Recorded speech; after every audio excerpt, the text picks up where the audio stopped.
Hey guys, welcome back to According To. I'm Megan. And I'm Ciera. For this week's episode, Megan and I are back with an Unpopular Opinions Reddit episode. It's actually been a minute since we've done one. It has been. We do it, we tried our best to space our Reddit episodes out, but sometimes we go through because we're like, it's been a while, let's double check how long it's been. And sometimes we kind of surprise ourselves. We really do take typically a pretty good gap between, especially between the same. It's been a while since we've done an Unpopular Opinions one. So I'm excited for today. I always like circling back to these types of episodes. Mm-hmm. These ones are usually a little bit more fun and lighthearted, I feel like, than the Am I the A-hole Reddit, because it's just unpopular opinions with little to no consequences or morals attached. Yeah. So they're fun. If you're unfamiliar with this style of episode or just Reddit in general, Reddit has different subreddits of different topics. There's an Unpopular Opinions subreddit where people can post. Basically an online forum. There's different categories for basically anything. And so on the Unpopular Opinions subreddit, people post what they deem is an unpopular opinion. People can comment, upvote, downvote if they agree or disagree. And it just creates a space for conversation. And we have stolen these topics from the subreddit to discuss with you guys. Before we jump into the episode, we always like to do weekly spotlights, a little reading update, anything else we want to catch you guys up with, just things that have been going on. So, weekly spotlight this week. Anything sticking out to you? I've had a great weekend, I feel like. This weekend's been just good, productive, getting things done that need to get done, staying on top of the things that I wanted to do. So I'm pleased with that. I am in I haven't done this yet, but I'm in a clean out mode. So I feel like later today I want to go do a closet clean out and get my closet organized a little bit more. Just because there's more things that I can clean out that just clothes I don't wear. My shelves are getting a little overwhelming with stuff I'm not wearing. Otherwise, I feel it's been a good weekend, but nothing crazy, nothing dramatic. You know what's funny? It's been busy at the gym. I don't know if it was today, but yesterday when Ciera and I went, it's the new year. I feel like I'm doing a good job staying on top of trying to progressively overload, as we've talked about. I'm working up to 115 kind of being my regular back squat number at this point. I made sure I bumped up my weight on the step ups at the machine yesterday, because I did my squats and I didn't bump those up, but they felt good. I wasn't there yet. So then I went to the step up machine, and sometimes I range between usually 35 and 40 pounds depending on the day, and usually I'll do 8 to 10 reps. So then I think I started on 35 or 40, I don't remember. And then I was let me see if I can do 12. And then I did do 12. And you're like, shoot. I was okay, let me bump it up. And then I think that I did 8 to 10 for that. So I'm trying to be more mindful. Yeah. That's good. So we'll see if we can keep working on that. I guess my weekly spotlight can be specifically that I worked out 4 times this week, and I feel like it's been probably a minute since I did a full 4 times for a week. I'm usually 2 to 3, I feel like, or I had been. So that was good. Always getting your walks in with Vegas, though. I am. So. Anyways, I was going to talk about how our dad asked us to come over yesterday to help him. He was painting part of his dads front entryway. Are so funny. Specifically our dad is funny. Specifically our dad. So I guess in his front entryway there's been holes and stuff he wanted to patch for a while. His entryway is one of those entryways where it's 2 stories. It's a foyer. Yeah. And so very tall, high ceilings, probably 20, 30 feet. 2 stories. And so he had a part that he needed help with because he had to put his ladder up against the wall, and he wanted someone to stand by the ladder to make sure it didn't fall, which is a good idea. Better safe than sorry. Don't want to get hurt. But it was funny because we go over there and we're so what are you painting? It looks like it's all done. Everything looks the same color. And granted, he was painting it pretty much the same color. Because he had patched holes. Is that what he was doing? Yeah, it was ever since he'd moved in, which he's been in this house for 14 years now, it's always bothered him that there's just different nail holes, different things that need to be patched, different nicks in the walls, or just your scrapes or anything. and it has just been bothering him for the past 14 years, and it's been on his to-do list. So he finally patched them. So got he it all had done to and was now painting paint it. them. But he, painted the entire wall essentially the same color because, like, once you paint a little bit, he was like, well, you can tell where the paint is. But it got to a point where, like, he had painted the whole lower half of the wall without our help. And then we went over there because he was using ladder. And it got to a point where he was painting and he had to, like, back away, like, 20 feet to see, like, where did I... Like, he's looking so hard like, to figure where out... did the paint start and stop? And I was like, Megan and I are both saying, if this is what you're having to do, you could probably be done painting. Yeah. No one can tell. I was backed up like 20 feet and I was like, I genuinely can't tell where you started and stopped. It all looks the same color. He still continued and like finished. But it was also funny because he had been doing this, like, he was doing the lower half and some other things with the ladder the day before painting. And he told us he uses, like, some rugs to, like, help with putting the ladder on that have, like, those grips underneath, like most rugs do, so that it, like, doesn't slide. But he said one of his rugs must not be very grippy anymore. And I don't know exactly how high up he was, but he was telling us how he was up on the ladder doing some painting, and then he could start feeling the ladder, like, slowly going down. So he, like, hurried up super fast to, like, get down off the ladder. All was well, all was fine. But you gotta be careful, you guys, when you're on ladders. Be careful. Megan's unpopular opinion is that Christmas lights are out. Oh, yeah. I think don't ever bother with Christmas lights. I just feel like you hear too many stories of, like, people falling off a ladder, either dying or getting paralyzed. Like, it's not worth it. Get one of those... Get something cheaper. Do just above the garage. Like, you do not need full-on Christmas lights. People civilians should not be on our roofs. Why are we on our roofs? That's what I was just going to say. Why are we getting on our roofs? I just think it's not very smart. And if you're not, like, super cautious and just very aware that, like, something could go wrong if you're not paying attention, all it takes is, like, a split second and your life could be forever altered. What was something else that he thought was funny? I feel like Megan and I was just, like, on the bottom of the ladder holding in place. Wait. But he gets to the top of the ladder and he's, like, painting. No, didn't he just say, this is crazy? Yes. He's just, so Ciera and I are on either side of the ladder holding it in place on the stairs. Barely doing, like, anything. But just for, like, comfort and security. But every time before he would go up, he'd say, you guys got it? Like, you're holding it? And I was like, there's not much, we're not really holding it. We're just stabilizing. Anyway. He's up, as high up as he can be to, like, reach kind of towards the ceiling. It is high. Yeah. But it was just funny because he was up there. And it's like, it is kind of crazy, but, like, it's not that crazy. And he was just, like, up there on his own. I don't even know if Ciera and I were, like, really talking to ourselves or what. But then just out of nowhere, he's like, this is crazy. It was, like, it was the funniest thing. You had to be there. Yeah. Anyway. Because it was like, in the world of, like, crazy things, this is probably not that crazy. Yeah. But it was funny. He just, like, kept making, like, small remarks like that of, like, why am I doing this? This is really like, high. I can't look down. Yeah. So I think he's more scared of heights than he realized. Something we helped with yesterday. And then he bought us pizza for dinner. So for all of our hard work.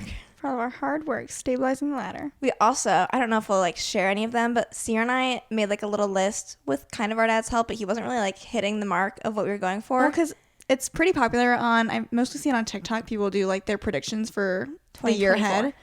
And typically they're pop culture based. And so I was trying to say, like, oh, like, Dad, you can help us come up with a list too. Like, Meg and I were shouting some stuff out. Like, who's going to get together? Like, what's two celebrities? What's going to be, like, the Taylor and Travis of next year? Just stuff like that. And our dad kept being like, something like, oh, like, the war in Ukraine is, like, going to blah, blah. I was like, that's not, we're going for, like, fun and lighthearted. Yeah.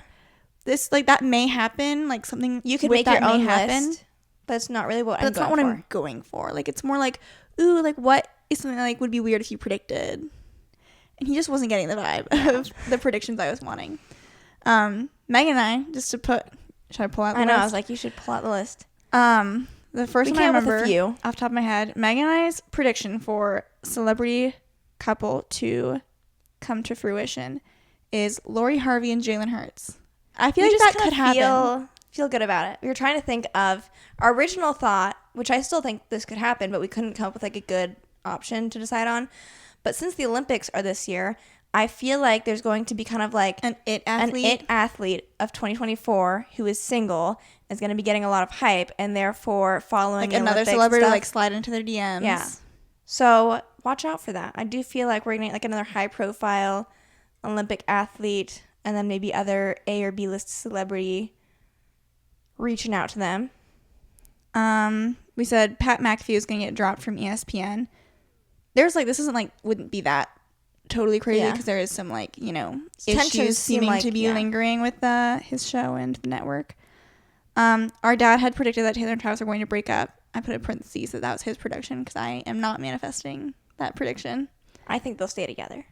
Megan said I do not know why. I don't know why. And she has nothing against Mark Rober, but she thinks he's going to get canceled. Yeah.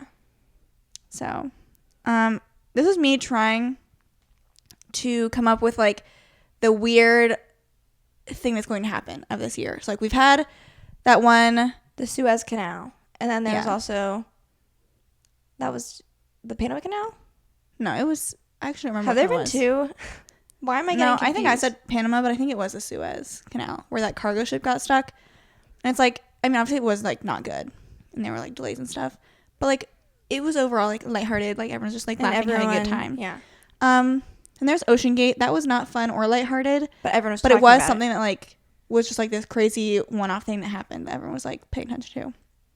This, I'm not manifesting it, but my prediction was like with all the cruise ship stuff going on and like the increased talks of like pirate ships, my prediction is that like a pirate ship is going to like try to overtake a cruise ship. Now, typically pirates go for cargo ships, but like I don't know. I'm just saying it may happen. I don't know. I'm not manifesting it, but like that's just a thought that I had. My dad said he thinks Tom Brady and Giselle are going to get back together. I was like, I don't know, maybe. It could be. I was like, this is the closest prediction that's like on trend with what we're talking about. Yeah. I don't know if it was you or Dad, but the Olympics getting called off because of war. Dad was saying that, yeah. He was very focused on war.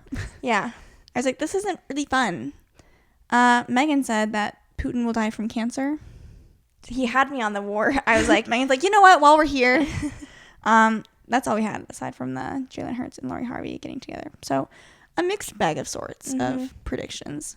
We'll see if any of these happen or not. We'll revisit later if any of these happen throughout the year. Like I'm sure we'll remember now. Okay. We'll revisit. What else? Book update. If we recorded last Sunday, I already finished A Court of Wings and Ruin at that point. So I reread Book Lovers by Emily Henry. I was just kind of in like a reread mood, and I rated it 4.5 stars the last time I read it.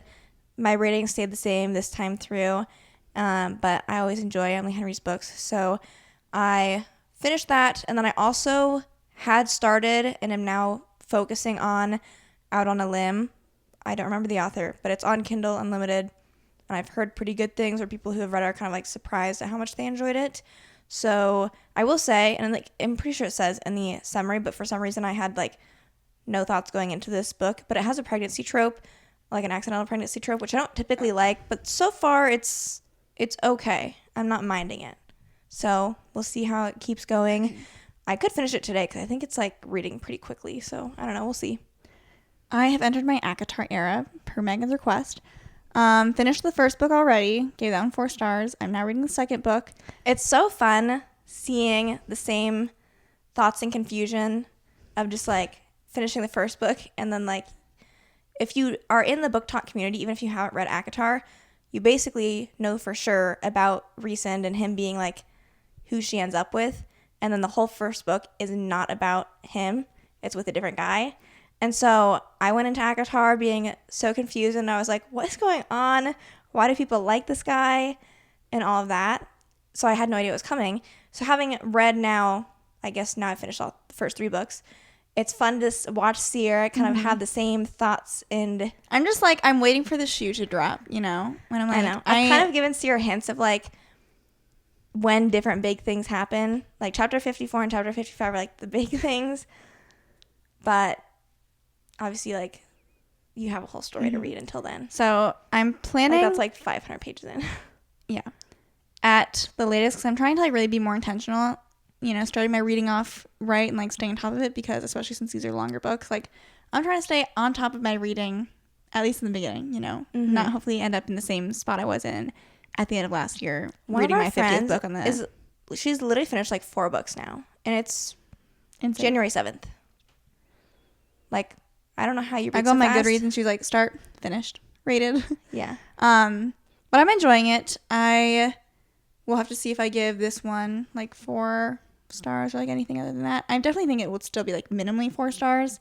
I know everyone like loves the second book, so we will see. We'll have to see. I kind of feel like you'll probably take a break between I this think one I'll and the have next to, just one. because like I'm gonna need a shorter book. Yeah. These are both kind of long. But I will, when you do decide to get back to it, I will be happy, because the 3rd book was my favorite book that I've read so far.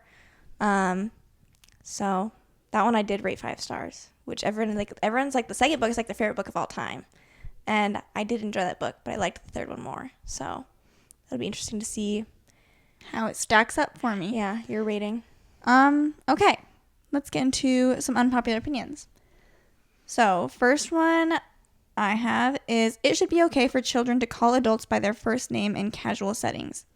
Whenever a child is in the presence of adults, the expectation is they refer to the adult by their gender and last name, i.e. Mrs. Williams or Mr. Johnson. I understand for teachers or doctors, but for your friend's parents, your parents' friends, or your neighbor, there's no reason to not let kids call them by their first name everybody else calls them. I feel like this depends entirely on context. Like, our parents' friends, we have always just called them by their first names, because it's like that casual setting. Yeah. I also I think it mostly depends on like what kind of environment you grow up in. Like the South especially, everyone's ma'am and sir, or like Mr. and Mrs. so-and-so. We never grew up in an environment where it's always like Mr. Blank, Mrs. So-and-so, Miss so-and-so.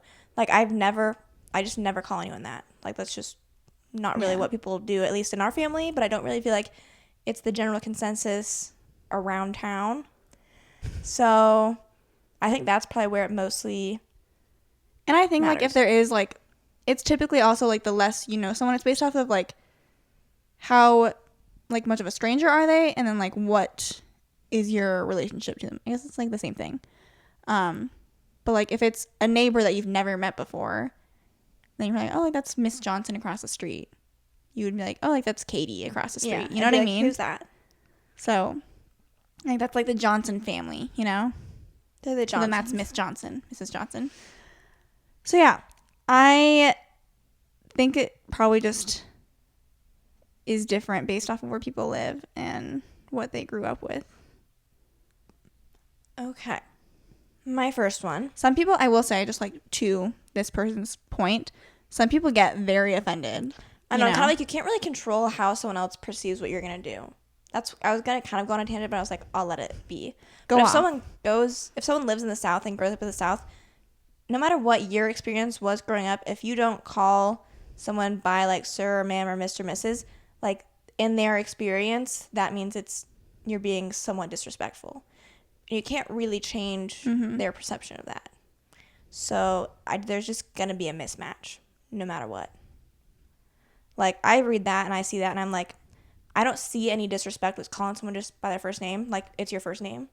So obviously, like Ciera said, in certain contexts, it makes more sense to go one way or the other. But eventually, like you meeting someone, I guess like introduce yourself how you want to be referred to. Mm-hmm. Right? Okay. Someone said there are no rules for dating. I often hear from people or read online that you should do this or that and never do this or that in order to keep someone interested in you. I think if someone is really interested in you, it doesn't matter where you go for a first date, what questions you prepared to fill a moment of silence, or whatever else you think is necessary for a good date.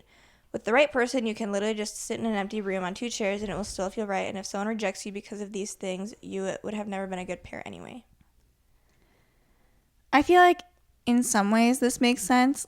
I do agree on the basis of like, if you are going on a date with like the right person, then like what you're doing and like what you're talking about won't really matter, because like there's a vibe that you're feeling. I still feel like you can't just say there are no rules for dating. Like I would say there are rules for dating, and if you don't follow them, like you're gonna have a really hard time. Like, sure, if you maybe find like the one, because everyone maybe has like the one for them, and maybe this other one person like completely also disregards any quote unquote rules that people have set for dating, but like a vast majority of people are going to have like a bare minimum set of expectations, which you could classify as rules for dating. We live in a society. And if you don't follow them, like, you're just gonna have a harder time.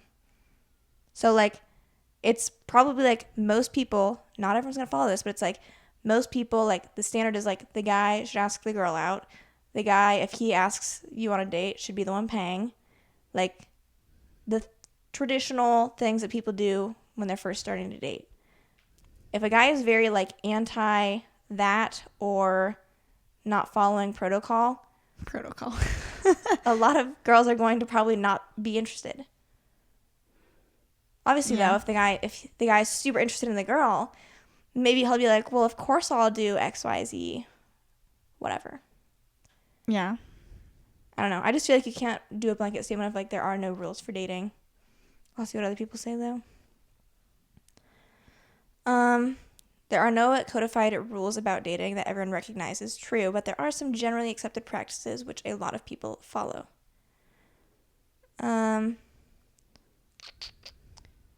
Each person has their own rules, boundaries. If we can agree to respect each other's boundaries, then we can sit in an empty room. Maybe not, but general guidelines are appreciated in the vast majority of people. Like, I feel like, yeah. You want to know, like, what you're getting yourself into. Like, dating is already, like, a vulnerable enough state to be in, or, like, just a thing to do. And so, like, having some sort of, like, okay, I've gone on, you know, dates before.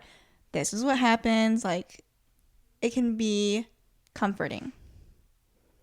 Versus, like, some guys are like, I just thought we could sit here and talk. Some people do that for a date. But if you're, like, not anticipating that, you'd maybe be like, oh, I'm a little thrown by that. Yeah. So. Or, like, again, sitting and talking is what most people do during a date. Just, like, with other stuff that you're also, like, doing. Mm-hmm. Whether it's eating, you set up a picnic, you go mini golfing. Anyway. Next one I have, assuming you're done with that topic. Carpets are gross, and it's weird that people are as comfortable with how little they clean them compared to hardwood. Most people I know, including myself, mop on a pretty reasonable schedule and sweep fairly often, but for as much dirt, dust, and debris carpets get exposed to, it's insane how normal it is for vacuuming to be the only routine cleaning people put into their carpet. Owning or using a carpet cleaner is so uncommon that people will rent one to do any sanitary maintenance on their carpet, if at all, and the most often I've heard anyone say they use something like this is once or twice a year. That's most of it, because they're just otherwise going off on how gross carpets are. I do, in some ways, agree with this. I also feel like, for better or for worse, it's like out of sight, out of mind. I can see the dirt, the dust, the grime on my hardwood floor. I also feel like, you know, yes, maybe not everyone's renting like a carpet cleaner once or twice a year, but like if someone spills something on their carpet or has like something like actively like this gross thing just happened, I do feel like people will get out like whatever cleaning things they have on hand and like at least focus on said spot that is the issue. Otherwise, like, yeah, the vacuum's probably going to be the best you get. Yeah. I mean, we lived here for a year and a half. The only thing I've done is vacuum. Yeah. No scrubbing or nothing. And I'm fine with that right now. Let's see what some comments say.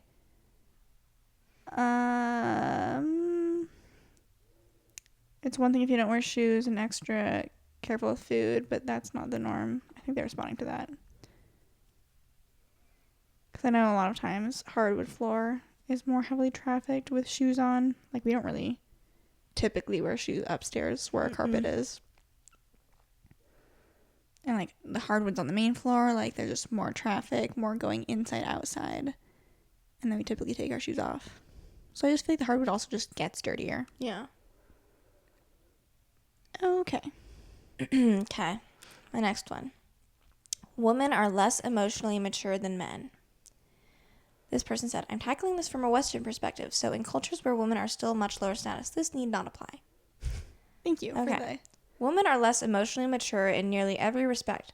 Women are quote unquote allowed to emote the full gamut in public. If a woman cries in public, sure, people might be concerned of why, but when a guy cries in public, it's more like, what the heck is wrong with that dude? Women in relationships can make arguments and decisions based purely on emotional basis.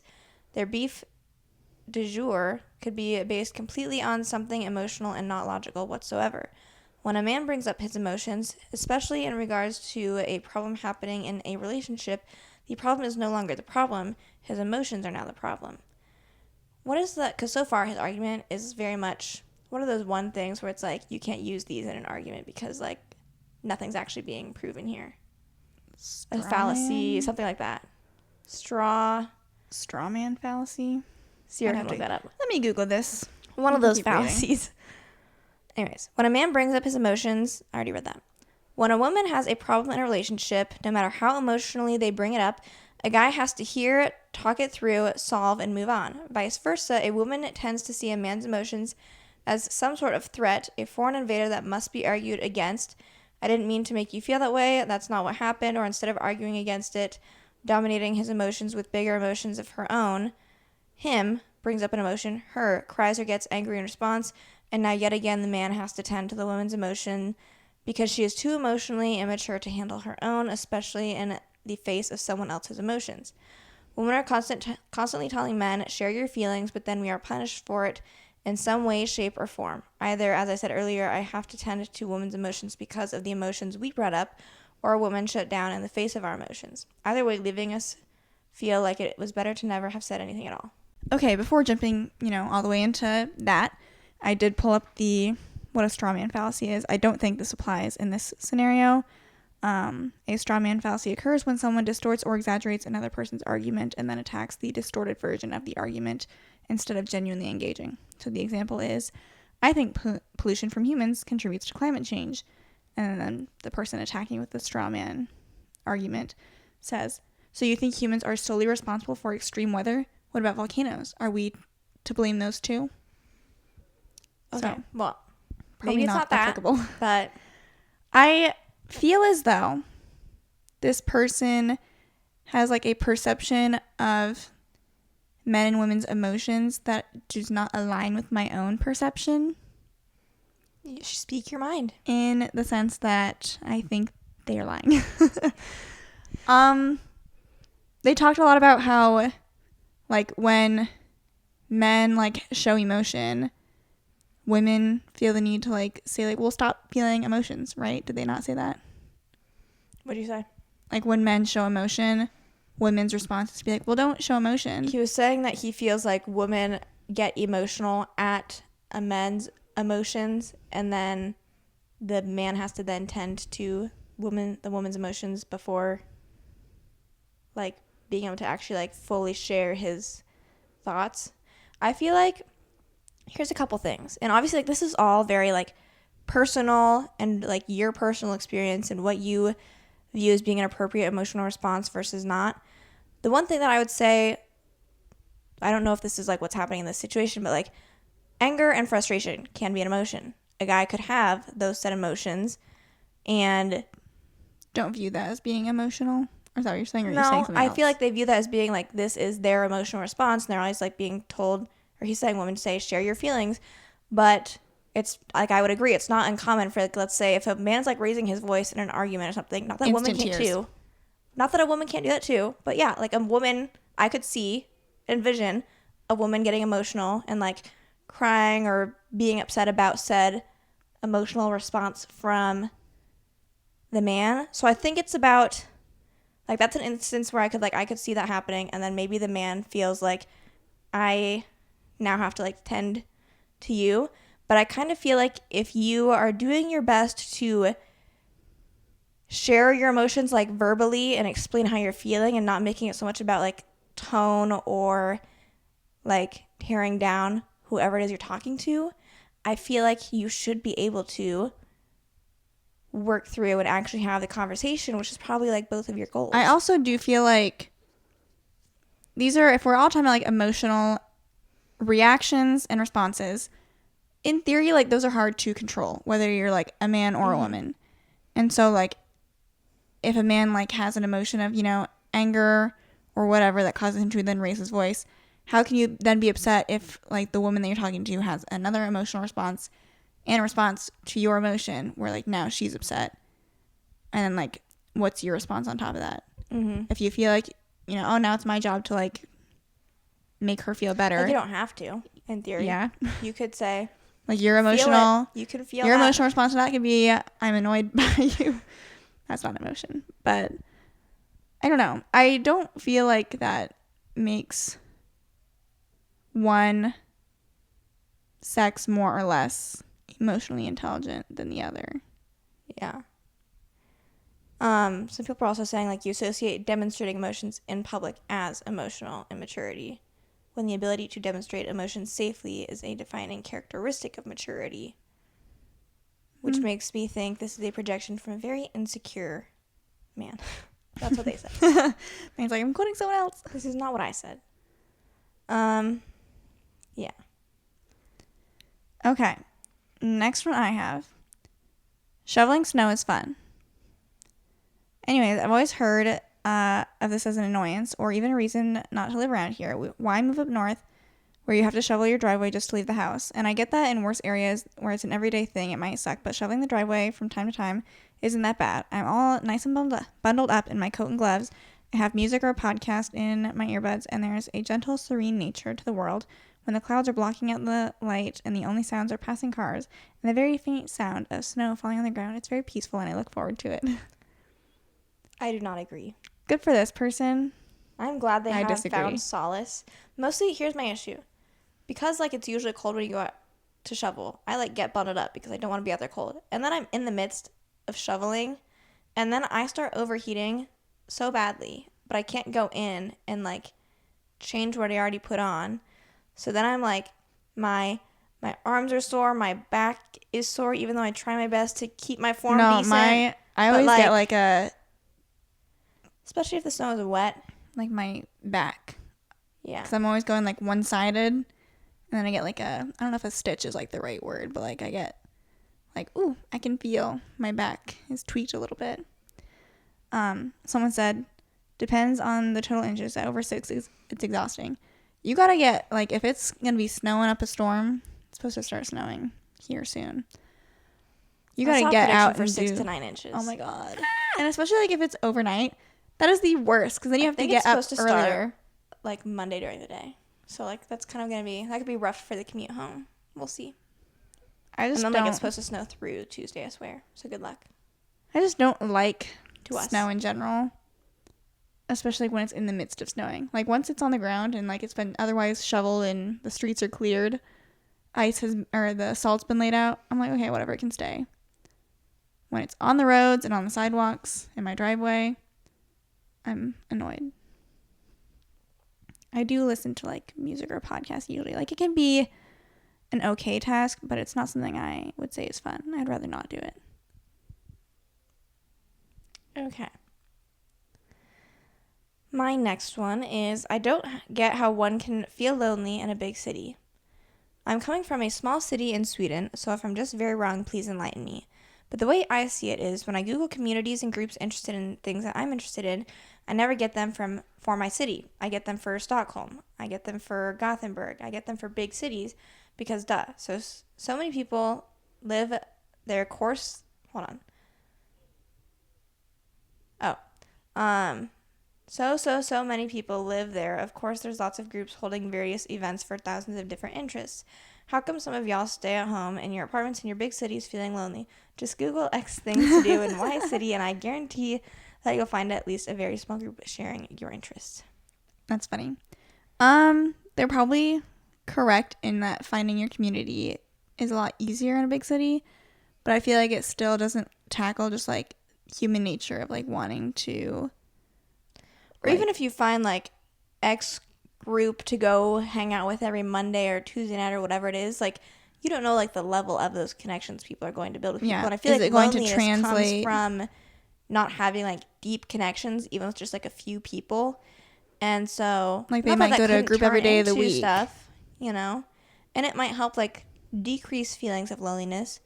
But I feel like true loneliness is when you don't feel like you have, like, actual deep emotional connections with people. And I feel like it can honestly confound your loneliness if you feel like you're surrounded by all these people, going to all these groups, and you still feel like you don't have that deep connection. Because then you're probably like you start just being like, why am I the problem? Yeah. So I understand the sentiment, but I think loneliness just like can happen to anyone.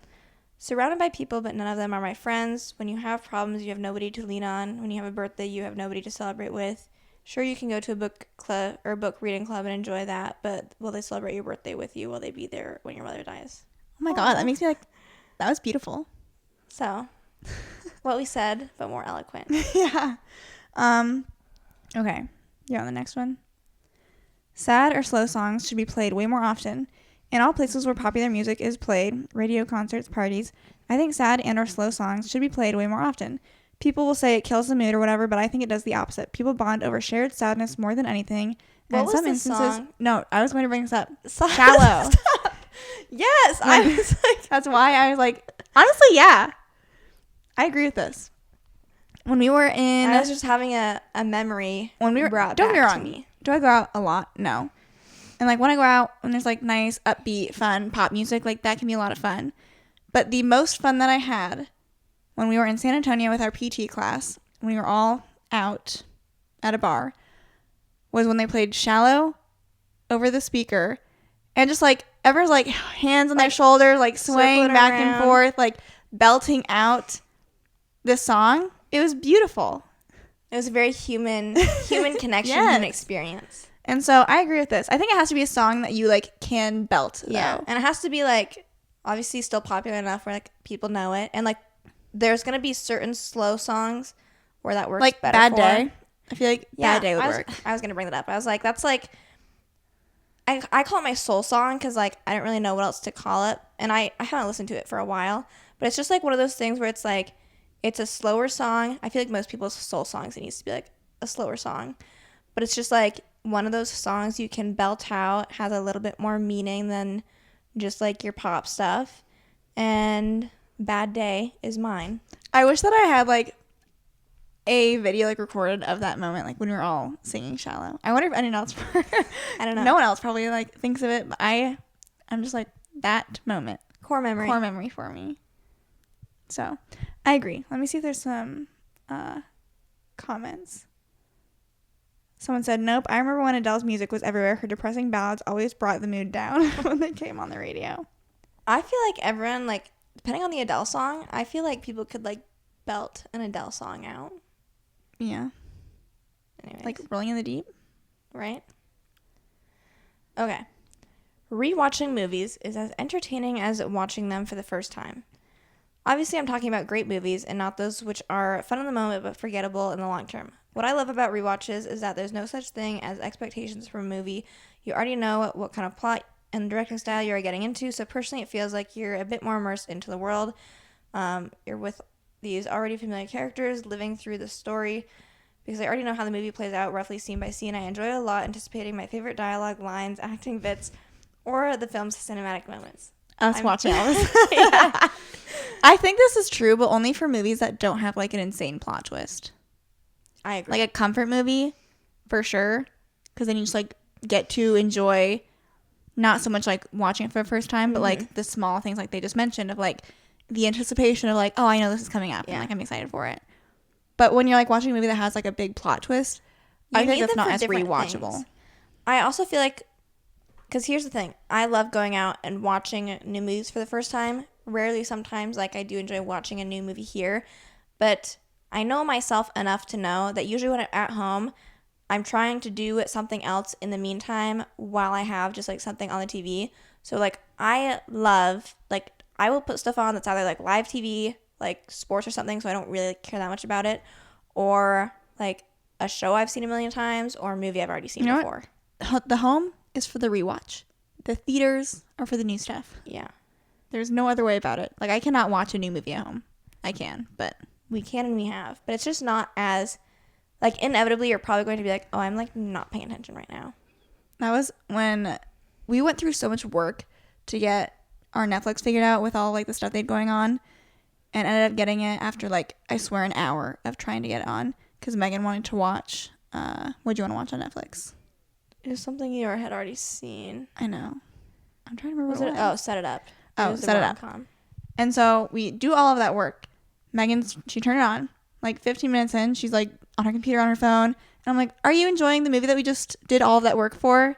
Yeah. And you're like, yeah, sure. And I generally, like, I already knew the plot, and I wasn't specifically watching the movie. Yeah. So it's hard to watch background noise. a new movie at home. At least for me. I get too distracted by all of the screens yelling at me. Okay. This one's just a funny one. In thumb wrestling, people shouldn't be allowed to move their shoulders. I see so many thumb wrestling matches where people writhe around like snakes, twist, turn, and generally wiggle. It makes it hard to get a tight focused shot on the action. The hands are the ring, and only the thumbs are the combatants. When you go to a WWE match, does the ring fly around at high speeds? Does the ring get involved in the fight? No. I understand that we will never live in a perfect world. People keep their wrists and elbows still. All I ask is that the man is stopped at the shoulder. You know what? I can get on board with this. Sure. You ever see like an elbow fight? That's not a thing. Arm wrestling? Like, what are the rules for arm wrestling? Because I always feel like your elbow has to stay planted. If your elbow lifts up, like, that's not an arm wrestle anymore. That's generally followed. You have to figure out, are you allowed to use your other hand? Or you know how that too. That's can you a big anchor? one. Can you turn your wrist? That's another thing that people have issue with. Gives you more leverage if you can twist your wrist. Okay. Saying it's too early or too late to be eating something is dumb.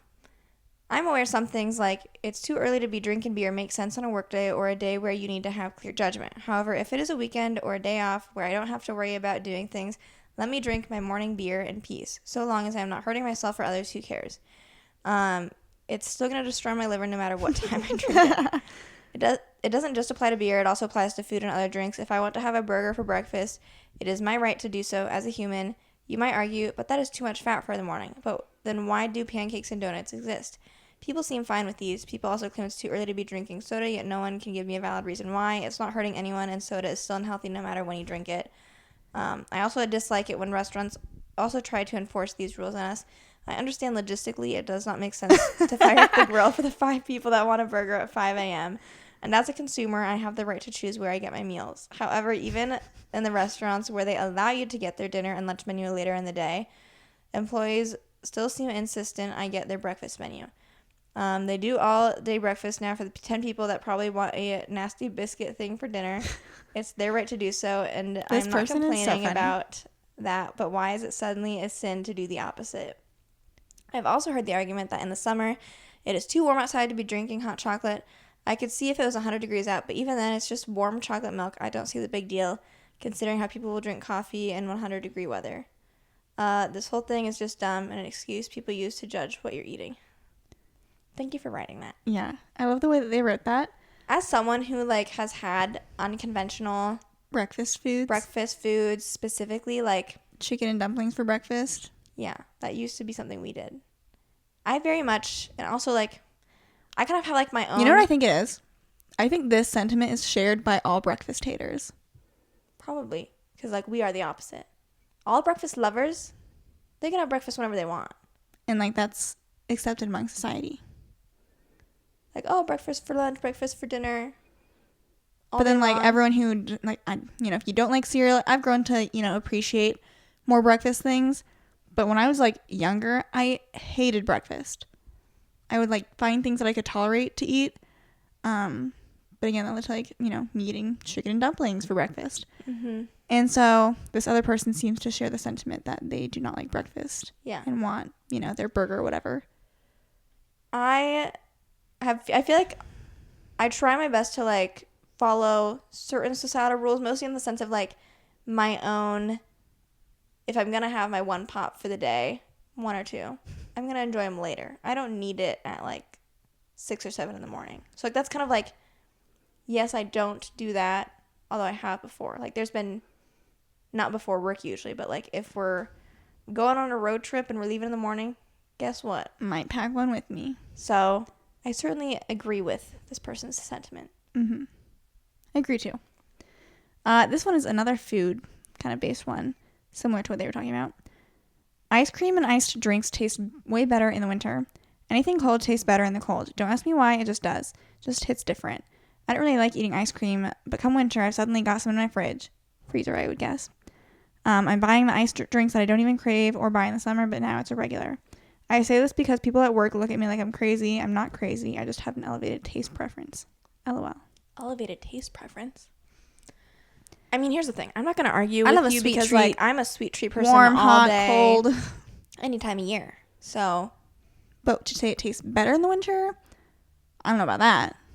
I'm inside 99% of the time when I'm eating it. To be honest, I just crave what I crave no matter the time of year, usually. So, like, when it's winter, it certainly doesn't stop me from getting my ice cream or anything like that. So, especially, like, I used to, before I was on my strawberry acai refresher kick from Starbucks, I would get, like, their double chocolatey chip frappuccinos, and, like, it didn't matter what time of year it was. Same could be said, I guess, for, like, the strawberry refresher. It is a cold iced drink. I don't care. If I like what we like. It's like the people it. who get, iced coffee year round. Mm-hmm. Some people switch. They say, oh, it's cold now. Gotta get my hot coffee. It's warm. Time to get my cold coffee. And some people say, I like iced coffee, so I'm just gonna get iced coffee year round. Okay. I'm kind of trying to get picky with the last ones I have. I have 2 more. I feel like, so I've only kind of read through this, but I've already read through some of the people's comments, and this is like, I just see people saying like weirdo or like peak Reddit opinion or yikes. So this is probably going to be an unpopular opinion, but we'll talk through it anyways. Cosmetic surgery is unethical and insulting. I could ramble on, but I'll make it short. Also, this applies to general cases like women getting breast implants or men getting jaw enhancing surgery, not like, but what if half their face is missing situations. So they've got 2 categories, unethical and insulting. So unethical is first. Fundamentally, in human mate selection, physical features are used to determine if someone is fit to be your partner or not. It also determines what features you want your potential offspring to bear. By engaging in cosmetic surgery, you quite literally are false advertising your genetic makeup and intentionally inducing people around you in error. Then the insulting category. You're essentially putting down your ancestry and parents by wanting to modify your genetic makeup. It's like showing up to a family dinner, your mother cooked a ton of food for you, and you in front of them decide, not feeling what you made, I'll order something from Uber Eats. This also applies to makeup where you're trying to false advertise your bone structure and looks, and so forth. So the thing is, let's do the same order they did. Unethical first. They're acting like humans are one-dimensional creatures who say me see hot person, me want to mate with them, and have no other thoughts outside of that. If you're entering into a relationship with someone, odds are they have disclosed any sort of work that they have had done, just as is the nature of most relationships, is that you're, truthful with your past and your experiences. Mm-hmm. They'll likely see photos of you as a kid, I would guess, at some point. Will have seen your face before you got any of your enhancements or surgery or whatever. I also don't feel like it typically changes you in a drastic way that's who is this person? Most plastic surgeons and people who get plastic surgery don't want to look drastically different. Mm-hmm. And so I would say it would have little to no bearing on what your offspring will look like, or it won't deviate much from what you would expect. Mm-hmm. Based off who you're married to or in a relationship with. Any other thoughts from you on unethical? I would say this is kind of still what you're saying, but I think that people, we are our own harshest critics, and I think that a lot of times people choose and do these surgeries because of their own insecurities. Are they maybe insecurities projected on them from society? Possibly, probably. But I also feel like there's plenty of people who would be I never honestly have thought twice about your nose or your whatever have you. It is that they're super hyper focused on. And it usually is the smallest change that makes the person who got the work done feel infinitely better, and then everyone else is I can't really tell a difference. Or it's like minimal, or so. Obviously depends on the type of surgery, but like I would say 90% of plastic surgery that is done is very like minute changes. What was the other one? Unethical and then insulting for your ancestry. I mean, at the end of the day, you're just doing something because you want to. Yeah. It's not meant to be, I hate my ancestors and my genetics and what my bloodline, but it just feeds back to someone is insecure about said thing. If they have the means and opportunity to want to change it and they choose to do that, who are we to say otherwise? So yeah, I would say that is an unpopular opinion. So good for them. Okay. This that was one, all of mine. I have 2 more. And they're both pretty short. This one I heavily agree with. Spoons spread peanut butter much better than knives, and I will fight you over it. Butter knives are the tool of outdated Neanderthals. They lie flat against the bread, giving you no room for delicacy. You must simply scrape your ugly chunk of steel against the surface, tearing up the slice and haphazardly spreading peanut butter everywhere it is not meant to go. With a spoon, us elevated spreaders achieve pure artistry. We can artfully manipulate our spread to push the peanut butter into every crevice, and at the end we have a spoonful of peanut butter to put in our superior mouths. Amazingly, the top comment is, spoons provide an uneven spread. You are inherently wrong. I hate using a knife to spread. But what do you usually use? Bread. Well, we've been like, our spoons are usually dirty, so yeah. I have had to use a knife. I do usually use a knife, but I would agree. It's probably more so the fact that like I want to save my spoons for something that makes a little bit more sense to use a spoon for. But like, otherwise they're all gonna be dirty. Imagine like toast. Toast is so annoying to like spread something on with a knife because like the knife just scrapes against it. I know. It's uneven. I agree. The spoon with the little dome on the bottom goes over all of the bumps and whatever, and it spreads it better. So I think someone said, I think the Neanderthal would be the person who's incapable of using a butter knife. Dang, this I guess is an unpopular opinion. Well, I agree with this person. So, you're not alone. Last one. Partners should not have access to each other's cell phones. Hard disagree. If you have done nothing wrong, you have nothing to hide. Yes, you do have something to hide. Partners should not have full access to each other's phones because no one is just partners.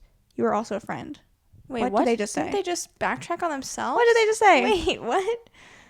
Let me read this again. I was like with them and then against them and then with them and then what? If you have done nothing wrong, you have nothing to hide. Yes, you do have something to hide. I don't know what they're saying. What? Let me just read the next paragraph. When I text with a good friend, it can be about private things. It's in the contract between friends that you don't talk about with anyone else, not even your significant other. If partners can check each other's phones, that means I have to expect that what I text to a friend can be read by their significant other as well. It's not okay, and everyone has a duty to say no if their partner wants to check their texts. You may have nothing to hide, but your friends might. I get that. I think mostly in the sense that, like, I'd be weirded out. Not that I ever, like, intend to go through my partner's phone, but I would be weirded out if they wouldn't give me their password. Me too. Like, I'd be like, interesting. I would give you my password. It's more so, I think that's, like, why we're so okay with it is because, like, in my mind, I'd have no issue giving my phone password to whoever I'm dating because, like, I don't have anything I'm trying to hide. Do I expect them to be, like, searching and scrolling through everything? Like, if I walk in the living room and they're just, like, scrolling through my phone? Like, no, I don't. I'd be like, what are you doing? I would probably be a little bit like, what are you doing? But just like how they shouldn't expect me to do that to their phone either.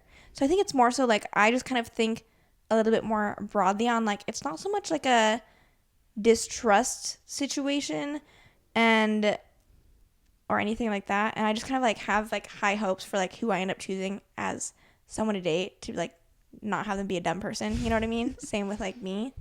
So that's kind of the lens that I look at it from. Someone said, there's a difference between your partner being able to access your phone and your partner snooping through your conversations. My husband's phone is consistently dead in his truck and somewhere he doesn't even know. He regularly uses mine to search for tools on Marketplace, Google, or even to make calls. I don't think that anyone should have a duty to say no to their partner. People should have a choice in how their relationships are ran. Neither me nor my girlfriend check each other's phones, but both of us can do so anytime if we wanted to. If I ever reached for my girlfriend's phone and she quickly pulled it away, I would be rather suspicious as to why. So it seems like most people are saying, like, within their relationships, they both have access to each other's phones. But they don't regularly. But they don't, you know, it's not like this is your phone now. Right. Which is essentially what we were saying. So that is all I had. So I thought we had some fun ones. Hopefully you guys enjoyed this episode. If you did, make sure you rate our podcast wherever you're listening. And we always are open to any other suggestions or episode ideas that you guys might have. The best way to contact us would be probably DMing us on Instagram, although you could also comment on our episode posts as well. Or if you're watching the YouTube video, you can comment some ideas in the YouTube comments. Otherwise, we will talk to you guys next Thursday. Bye. Bye.